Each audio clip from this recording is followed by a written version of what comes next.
The hour of 9 o'clock having arrived, the House Health and Welfare Committee is called to order. Mr. Hill, if you'd please state your name and who you represent, sir, the podium's yours. Thank you, Mr. Chair, and distinguished members of the committee. I am John Hill. I am the Executive Director for the National Alliance for Medicaid and Education. I've been invited this week to Idaho by Representative Tom Daly to speak on Medicaid reimbursement for medically related services that are provided to students in special education. Our organization, from a national basis and a state basis, advocates for program integrity and for school-based Medicaid reimbursement. We have three main things we work on. One is that we work with our national partners at the federal level at the Centers of Medicaid and Medicare, and we also work with the U.S. Department of Education. We have regular ongoing meetings with those agencies about issues around special education and the medical services that those children receive. We also work with our national partners, other professional groups such as the National Association of State Medicaid Directors, the National Association of Special Education Directors, the American Association of School Administrators, just to mention a few, that also have a vested interest in the services that children receive in our public schools, as well as the Medicaid aspect of some of those services. Our third thing our organization does is we provide ongoing training and technical support to the people that are interested in it by providing an annual conference. We do regular topical calls, and we do informal information sharing, such as what I'm doing today. I greatly appreciate your folks' time, and I want to basically talk a little bit about, if you look at slide number 3 in your packet, there's a map that gives you some indication of where our board of directors come from, so it may give you a better perspective on who we are. Our board of directors are made up, the majority of our board of directors are state employees from around the country that either work for state Medicaid agencies or state education agencies. The other third of our board is made up of local schools from around the country, and there's about 17 members total that make up our board. We are very interested in making sure that this program is run effectively and within the compliance and the regulations that exist not only at the national level as well as the state level. I'm a founding member of the N.A.M.E organization, a past president, and previous 10 years served as the organization's governmental affairs chair in the work that we've done in Washington, D.C. About a year ago, I retired from the state of Indiana, where I had worked for the past 15 years as a consultant with the Indiana Department of Education, focusing on ethnic and racial disproportionality issues, as well as Medicaid reimbursement for schools, were the two major hats that I wore while I was there. I'm speaking to you today based on my experiences that I had in Indiana, on the experiences that we've had in the N.A.M.E organization in supporting other states around the Medicaid reimbursement, and from the experience I've had from working with our national partners, both at the government level and those other professional groups that I mentioned. If you look at the slide number 4, one of the major things and obstacles that we have in this area is a lack of data. The federal government and the Federal Medicaid Agency does not collect the data specific to this particular program. They collect general overall data in regards to Medicaid services, but they can't tell you how much Medicaid money has been spent on school-based services. It's one of the things that we do as a national organization. We have a biannual survey that we send out to each state. We've made contacts with each state. I've been in conversations with Art here at your state Medicaid agency, and we encourage those states to respond to our survey. Of course, it's a volunteer survey. Surveys take time. We always don't get the information back in the same manner from one state to the next, but we're doing our best to disaggregate that, and we're working with a couple of people that are real good at the data, and so that we can have a better picture and provide people like yourselves a better understanding of what's going on around the country, so that you can look at what's happening in your own state to find out if you're comparable.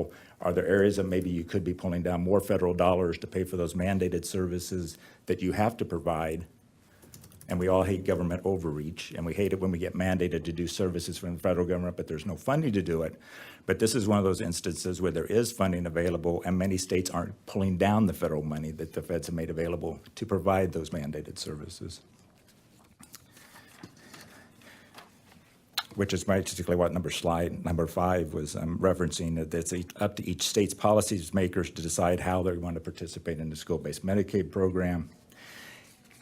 Slide number 6, like it or not, is one of those federal mandates that under the Individuals with Education Act, the states have to provide the services that are outlined within the special education federal law. The federal government provides you with approximately 15% of the reimbursement for the cost of those services.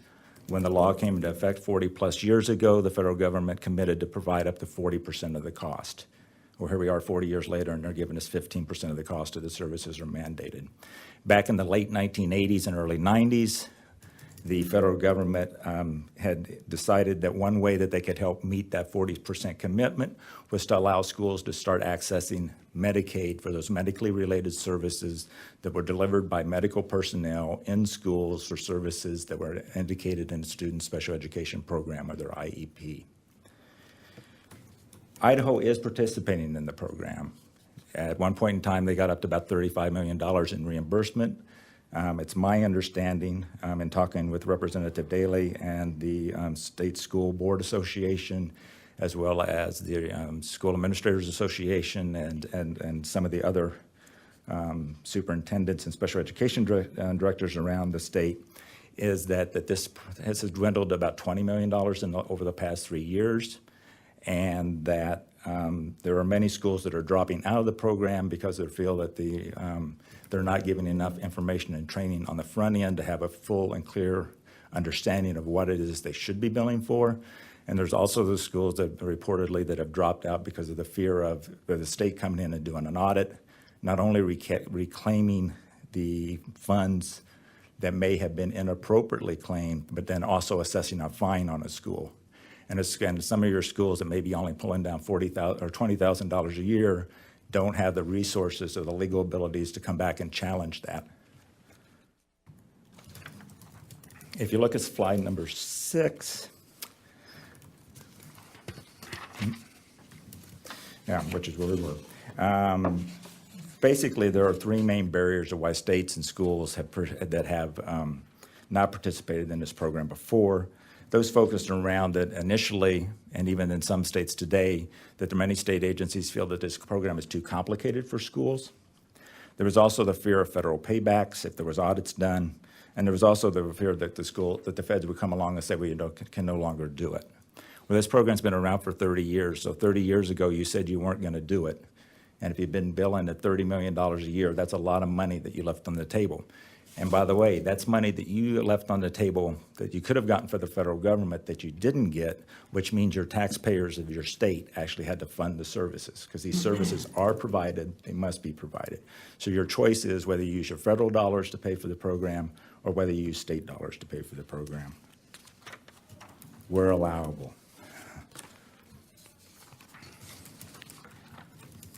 Now, there is some hesitancy to take the federal dollars because we always know that there are federal dollars. There's usually, I'm going to say this politically correctly, there are responsibilities that are attached. Most of us refer to those as strings that are attached when you take the federal money. There are issues that we have to deal with matching funds and where those matching funds come from when you utilize the federal dollars. There are local and state administrative requirements that are additional because you're accessing those Medicaid monies. And there's also issues that you got to make sure that you're accurately reporting what you're doing. I'm trying to speed this up a little bit and not lose you in all the bureaucratic talk. There, in the state of Indiana, back in the year 2000, when I first went to work for our Medicaid agency, we had about 20 schools participating in the program that pulled down $180,000 a year total. We had a state education agency and a state Medicaid agency that really didn't want very much to do with this program. They were pretty hands-off. Some of them even discouraged schools from participating because of those reasons I mentioned before. When the 2002 recession hit, our state budget agency in the state of Indiana stepped in and made it very clear and provided very succinct language to both our Department of Education and our state Medicaid agency that the governor's office nor our state budget agency was no longer going to honor any funding increases to either of those agencies if those agencies weren't pulling down the allowable federal match that was allowed for their services. They put it into terms of blue and gold dollars because that was our state colors, and basically said, we're not going to spend blue and gold dollars if there are red, white, and blue dollars, federal money, available to pay for a service. Both of those agents, that got those agencies' attention. Much like Idaho, Indiana's Department of Education is run by a superintendent that's publicly elected. It's a separate government agency like it is here. There's no connection between the agency, the Department of Education, and the governor's office. They're one can't tell the other what to do. So the only means that the legislature and the governor's office felt that they had was working through the budget agency in order to get the two programs to listen and cooperate. During that 5-year period, or during the 3-year period starting in 2002, the budget agency took a major role. They held monthly meetings with both of our agencies. We also included in those meetings 3 school corporations, 2 parent advocate organizations, and the billing agencies that were working in the state of Indiana. The budget agency attempt was to make this a collaborative and transparent process so that everybody clearly understood the rules and the expectations and the outcomes, and to develop a program that maximized the federal reimbursement that was available at the same time of modifying the risk of audits from a state level and at the federal level. We went from that $180,000 in 2000 to $8.5 million in 2005. It was about a 3,000% increase because of the buy-in and the buy-in with fidelity from both of our agencies to do the program and to do it right.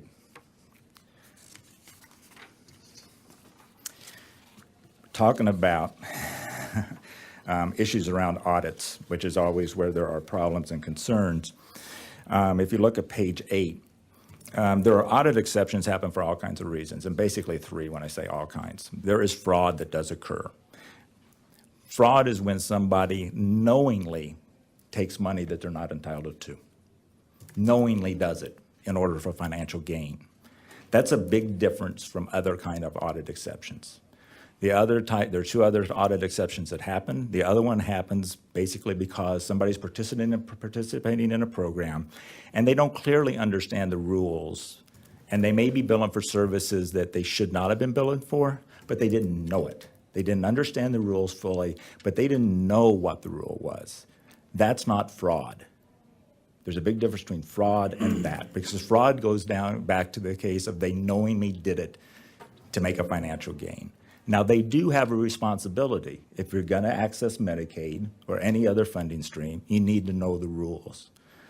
The state also has an obligation, especially in the cases of schools, because they are other public entities.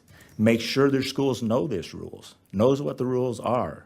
This is a benefit to the state of Idaho, that they understand this, that they understand what the rules are, because every federal dollar they bring down, that's less state tax dollars that have to come from the citizens of this state. The third type of error, audit exception that happen, is human error. I'm a speech therapist. I provided services to Bob on October the 10th. I go home in the evening and I'm writing up my notes. I fill out my billing log. I put the notes down on October 10th. I saw Bob. We worked on speech articulation issues, a couple other issues that were in his plan of care. I spent 45 minutes with him. I go over the billing form. I indicate the service I did. I write down October 8th instead of October 10th. That's an error. Those are going to happen. It's still an audit exception. If audited and caught, the school's going to have to pay the money back, because the auditor's going to come in and they're going to, whether it was billed, the service was billed on the 8th, there's no documentation the service was delivered on the 8th. The money has to be paid back. In this case, the school would pay the money back. The school can then turn around and file another claim with the right date and legitimately get reimbursed. Those things are going to happen, unfortunately. We can set up all kinds of quality assurance systems. You can do some things through automation and supervision to minimize those things, but they're still going to happen. Those types of things are still going to happen. Idaho is one of 2 states in the country that I know that utilizes civil penalties in their public school area. Not only that if a school corporation falls into that second category where they may be making some mistakes but not knowing they're doing those errors, not only do they have to pay the money back, then your Medicaid agency or their fraud unit has the ability to assess a civil fine on top of that. What I would recommend is that you seriously look at how that's happening. I'm not saying that that's necessarily a bad tool, but when you implement it. If you're telling somebody, if you come in and you tell somebody they're doing something wrong and they don't change it, that's one issue. But when you also have a responsibility for making sure that you're doing it right, you haven't provided the adequate training to them, haven't provided them with the exact rules and regulations that they need to be going by in a manner that they can understand it, which is why both the Education Department and the Medicaid Department need to be involved, because they speak very different languages. The Medicaid agency talks in one language in the medical world. The education agency talks in education terms. It's very important that they understand the language. That's usually what I did when I worked in the Indiana Department of Education. Because of my background in Medicaid, when I worked for the Family and Social Services Administration, I knew the Medicaid language. When I went to the Department of Education, I learned the Department of Education language. I had to play interpreter between the two agencies. One talks about a plan of care, the other talks about a health plan, for just a basic example, and there's many others. The other state that I know that utilizes civil penalties does it in the reverse. A state auditor will go out, audit a school corporation, find out that they had 15 special education students that they could have billed Medicaid for, but they didn't. Their concern is now the state's having to pay for those services for those 15 kids when the federal government could have paid for it. Therefore, they assess a civil penalty on the school for failure to do their due diligence to pull down the federal dollar. Civil penalties have a purpose. Again, it just depends upon how you want to work them out and the best way to implement them and to support your schools and be able to maximize the dollars that they can pull down. If you decide to enhance your program here, and I understand that there is joint training going on now, which is a very positive step. There needs to be some checks and balances in that. They can be going out and doing training, but are people really benefiting from the training? Are there assessments being done after the training to find out how much information the people actually got? Was it presented in a manner that they understood, again, because of the language barriers? It's important for everyone involved that there are differences in how services are referred. In the state of Idaho, it takes a physician's signature. I'm not sure, I'm not familiar enough with your system here and what your actual regulations is. I can tell you the federal regulation talks about that their services have to be referred by a physician, a podiatrist, a psychiatrist, a dentist. It mentions a couple other words I can't even pronounce, as well as other professionals of the healing arts. It's up to the state to define what that is. There is no definition at the federal level of what professional of the healing arts are. The states can define that in a number of ways, either through the Practice Act of particular professionals or through some other means. Other issues around have to do that you need to look very carefully at is service authorizations. How are services authorized once you get the referral? Most states fall back to the student's educational plan, their special education plan, their IEP. This plan was put together by a group of professionals, not one individual, but the group of professionals working with the student to determine what services were appropriate and the extent that they needed those services. Practitioner credentials vary. What one person can do on one credentials is within the school corporation and who can bill Medicaid don't always match. So there has to be some clear indication and understanding of who can bill for this service and that's okay to provide in the school, but it requires a higher level of professionalism or licensure to actually be able to bill Medicaid for the services. So the schools have to be very aware of that.